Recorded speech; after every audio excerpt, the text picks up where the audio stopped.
Hi, everybody. Today I'm going to tell you a fun little story that I call the Vanishing Blue Car, and it relates to um, intuition applied in very practical ways to shift life circumstances. And I use my intuition every day, multiple times a day, to gather information that is helpful to me, do things like the story I'm going to tell you involves tapping into my subconscious mind to make some shifts, to change some external circumstances.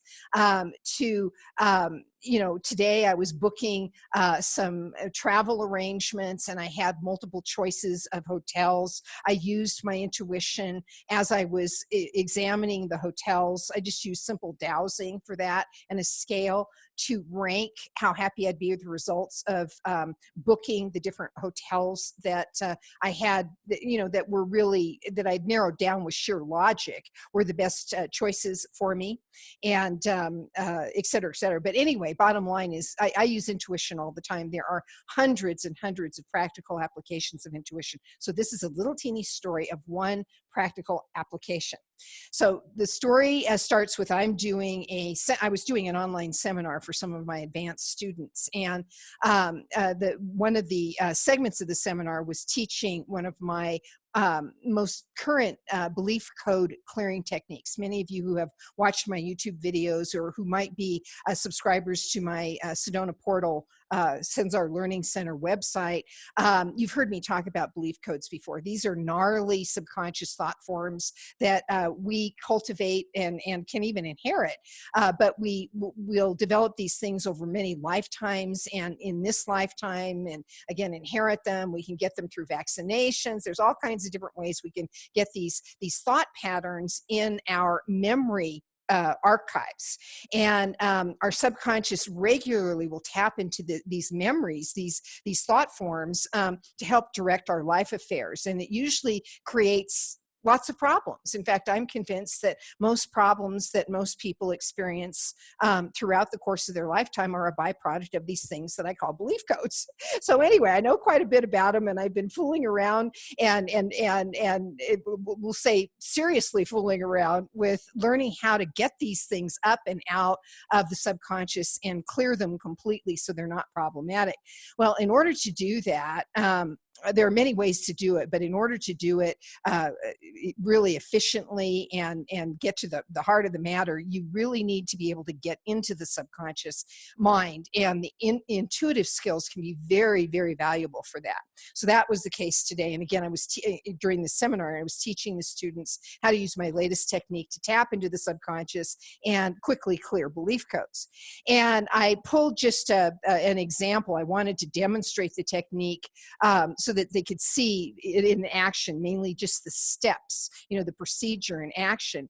And I tried to think of something really quickly that that was not going well in my life, just anything that would pop into my mind. And I glanced out that I might be able to demonstrate, are there belief codes that have attracted that, and then show them how to use the technique to clear the codes. So I glance out the front window as I'm doing the seminar, and I notice this blue car out there that has actually been there, and it makes me kind of grumpy instantly because it's been there for 4 days, and I decide that's what I'm going to pick as a demo. I'm going to find out how many belief codes, if any, because could be other things involved, but typically no.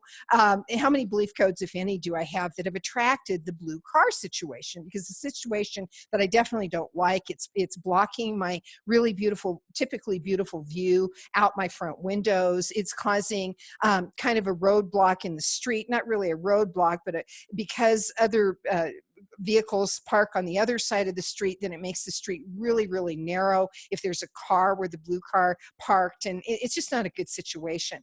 So, and again, 4 days with no movement of that car. I was even thinking, well, I think this is probably even illegal, and I'm going to go to the city of Sedona, and I'm going to ask them if I can get the car towed, but ultimately I'm going to solve the problem. So anyway, I told the group about the blue car, and I said, the reality is yes, I can go to the city and I can do this and I can do that, but the reality is in all likelihood, there's I have my own belief codes that have actually attracted this circumstance. I'm the one that's unhappy. I'm the one that's having the experience with the blue car. So I'm going to use myself, and let me just show you blah, blah, blah, how it all works. And the first thing I did, I was using simple muscle testing, yes, no muscle testing with my fingers, like most of you have seen me do before. And I asked, do I have any belief codes that have attracted the blue car situation? The answer was yes. And then I asked, well, how many belief codes attracted the blue car situation into my life? One. Okay. And when is this a present life belief code? Is it inherited? Is it something from a past life? It's a past life belief code. Okay. How far back? And I get a dating, and how far back it is. Okay. And so now I got to figure out the content, and I just start checking, does the main theme of the belief code have anything to do with a place, a person, an event, an object? And it was a place. And then it kind of kickstarted me into more of an inner visioning process, kind of a almost like a claircognizance, clairvoyant type process. And I started seeing things. And as soon as I got that it involved a place, the belief code involved a place, I saw the words heaven and hell like they were on a blackboard in my mind. And I said, does the belief code have something to do with heaven or hell? And the answer was, and I'm just, again, using muscle testing, yes. And I said, okay, and I just had an intuitive nudge. I just took an intuitive guess. Am I misinterpreting the blue car as some kind of hell, or some kind of remnant or something like that from hell, that may be an indicator that I'm in hell, something like that? And the answer was yes. I was misinterpreting the blue car as hell. And so all I had to do was to clear the belief code, was to say, well, the car is not hell. I'm clearly, that these ancient, some kind of circumstance that I had thousands of years ago, I'm projecting onto my life now, some aspect of my life now that's saying I'm in hell. Something's going on that's saying I'm actually in the hell that I was experiencing then, and I'm drawing to myself things that are symbolic of that experience. And the blue car is one of those things. Maybe it has to do with the word blockage. I don't know. I don't even need to know any of this to clear the belief code. And other than I've misinterpreted the blue car as hell, like blue car equals hell, like a mathematical formula. And so I simply say the blue car does not equal hell. And then I just stop, I pause, and I check, am I clear? Have I cleared the subconscious patterning where I will not look at it again, and it will stop perpetuating this experience? And I get a very strong yes. Now, maybe I'm right, maybe I'm wrong. What's the ultimate evidence? Well, the blue car will quickly be removed is the ultimate evidence. So what happens, I finish the seminar, and I take an action step. I do. And I even told the group, as soon as I'm done with this seminar, I'm going out there, I'm putting a note on that blue car. And I did. I wrote out a note. It was nice. I wrote out a very diplomatic note, and I put it on the blue car. And it had been sitting there for 4 days, and I hadn't seen any human beings by it. So, and it wasn't like an easy eye shot from my neighbors. So I thought, well, who knows how long it will take before whoever owns the car, if they'll ever come back, it could be an abandoned car, walks by the car and sees my note. But I'm going to put it here anyway. And then tomorrow, if I don't see any action with the car, I'm going to go talk to the city of Sedona and see what my options are for removing the blue car.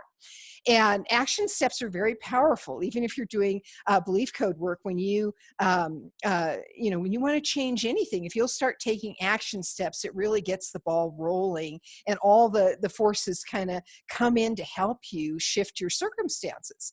Well, I go and I run an errand, and I come back, and the blue car is still sitting there. And I thought, okay, well, and I came back, I started doing some work, and maybe about an hour later, I got up to get a drink of water, and I glanced out the window, and there was no blue car. It had completely vanished. And I thought, wow, this is cool. Great. The blue car is gone. And I went outside to see if I had asked in the note to have if they just would simply move the car like 5 spaces back, so that it wasn't visible out my front window, and so that it wasn't causing any kind of blockage in the road. But there wasn't any car anywhere. And I said, okay, this is good. And I said, super. The next day, now all of that happened, by the way, the vanishing of the blue car happened within 4 hours of the point that I actually cleared the belief code. And to go back to the beginning, how did I clear the belief belief code, well, I needed to employ my intuition to do that. I would not have been able to have cleared that subconscious pattern without the use of my intuition.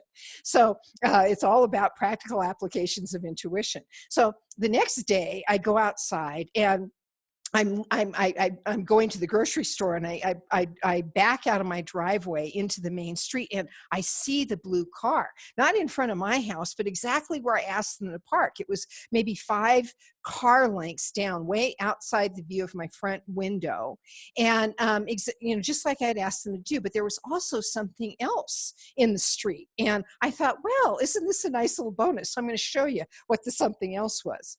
The something else was this. It was a no parking sign, and it was actually very tasteful, nice looking, kind of professional no parking sign. And I thought, well, isn't that sweet? Not only did they move the car, but look, they're helping me make sure nobody else parks there. Isn't that just great? Well, as I drove down I said, I'll have to stop there. To myself, I said, I'll have to stop and say thank you so much for being so courteous, so considerate, and not only moving the car, but then taking this extra step. And that was my plan after I got back from the store. So let me pull that down there. But as I was driving down the street, I noticed, wait a second, there are these no parking signs all along the street. They're at random, looks like random spots along the street. I thought, what's all this about? And so I didn't stop at their house because it was clear that they had not done that. Now, what are the odds of that? That the car gets moved within 4 hours, and within less than 12 hours, a professional no parking sign is put out in front of my house. Now, mind you, these signs were put in various places around the street, but my house was one of the places that it was chosen to put one of the signs. It could have just as easily been put 10 car lengths down or 20 car lengths up the street versus just right in front of my house. But there it was. I found out that who had put the signs there were the company who had contracted with the city of Sedona to do some road repair work, and where they were sealing cracks in the road, and they were doing this prep work of asking people not to, with the signs, not to park along the street so that they'd have room to bring their big truck and do the sealing of the cracks. Well, I thought this might be like a job that happened the next day, but in fact that sign sat there for a good 10, 12 days, something like that, out in front, completely notifying anyone who might drive by my house, no parking, no parking, no parking, which I thought was a great reinforcement because it was very authoritative, these types of signs. And I thought that was just a really good enhancement for the whole no parking goal. Eventually, it was just, I think 2 days ago. So the whole thing from start, I guess it was almost, probably 12 days from the point that the little sign went up to the point they actually did the work on the street. So that's my Vanishing Blue Car story. And again, is, gosh, all this could, someone would say, well, this is just all a coincidental. Really? Okay, well, maybe. So I have, no exaggeration, I guess I could be as bold as to say maybe tens of thousands of examples of this type of thing where, where I've been able to do something like clear a belief code or clear some kind of other energy, which starts with utilizing intuition to get information about what is going on that is causing the situation. And because it might not be a belief code, there are other invisible things that can cause other circumstances in our lives that you need to learn more about those things if you want to shift those circumstances. But it all starts with the capacity to get the information on what's going on. So practical applications of intuitive skills. It's wonderful, it's delightful, it's fun, and it's just fantastic for solving problems. If you want to learn more about ways that you can put your intuition into practical use, because it can be used for so many different things, go onto my website to the Intuition on Command page on the website. And you can, on that page, you can download for free a really neat document that lists out 101 ways to use dowsing and other intuitive skills in everyday life. And get that for yourself and just kind of broaden your horizons on how many different uses there are for properly applied intuitive abilities. Anyway, hope you enjoyed the story and of the Vanishing Blue Car, and I'll talk to you another time. Bye for now.